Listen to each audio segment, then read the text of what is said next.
குடும்பம் அவமானப்படுத்துச்சு, வேலை செஞ்ச இடத்துல எஜமாட்டி அவமானப்படுத்தினாங்க, சிறைக்கு வந்த இடத்துல உடனாக சிறையா இருந்த நண்பன் அவமானப்படுத்தினா. ஆனா அழைத்தவர் யோசேப்பை அவமானப்படுத்த விடல. அவர் மகிமை மட்டும்தான் படுத்தினார். குடும்பம் அவமானப்படுத்தியது, கர்த்தர் மகிமைப்படுத்தினார். எஜமாட்டி அவமானப்படுத்தினாங்க, கர்த்தர் மகிமைப்படுத்தினார். வேலையால் அவமானப்படுத்தினான், கர்த்தர் மகிமைப்படுத்தினார். விளைவு அத்தனை பேரும் வந்து யோசேப்பு மட்டும் நிக்கிறாங்க. எதுக்கு? தானியத்துக்காக. அவன் குடும்பம் சாப்பிடணும்னா யோசேப்பு மனசு வச்சாதான் உண்டு. இப்ப கர்த்தர் வச்சாரா செக்கு எங்க கொண்டு போயின்னு? அப்ப கர்த்தர் நம்மளை சில இடத்துல அவமானத்துக்கு விட்டுட்டாருன்னா கர்த்தர் மறந்துட்டாருன்னு அர்த்தம் இல்ல. பெரிய செக்கு அவங்களுக்கு நம்மள்ட்ட வச்சிருக்காருன்னு அர்த்தம். ஒரு பெரிய செக்கு நம்மளை வச்சு அவங்களுக்கு வச்சிருக்காருன்னு அர்த்தம். நல்லா புரிஞ்சிருக்கும்னு நினைக்கிறேன்.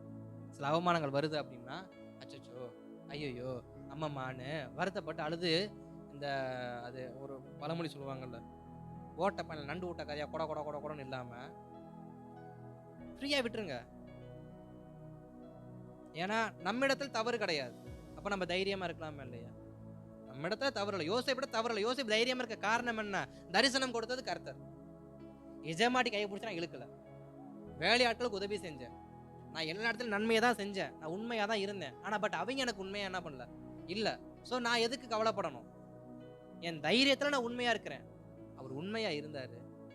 அழைத்தவர் மறக்காம நடத்தினார். அப்ப நம்மள அநேகர் அவமானப்படுத்தினாலும் ஒரு நாள் உண்டு, செக்கு வைப்பாரு, நம்ம கிட்ட கொண்டு வந்து நிப்பாட்டுவார், நம்மளை போஷிக்கும்படி வைப்பாரு. அழைத்தவர் மகிமைப்படுத்துவார். மற்றவர்கள் அற்பமா நினைக்கலாம், அது ஓரமா இருக்கட்டும், நமக்கு தேவையில்லை. அப்ப அழைத்தவர் உண்மை உள்ளவர். அழைத்தவர் அவமானப்படுத்துவதற்காக அழைக்கவில்லை, மகிமைப்படுத்துவதற்காகவே அழைத்திருக்கிறார்.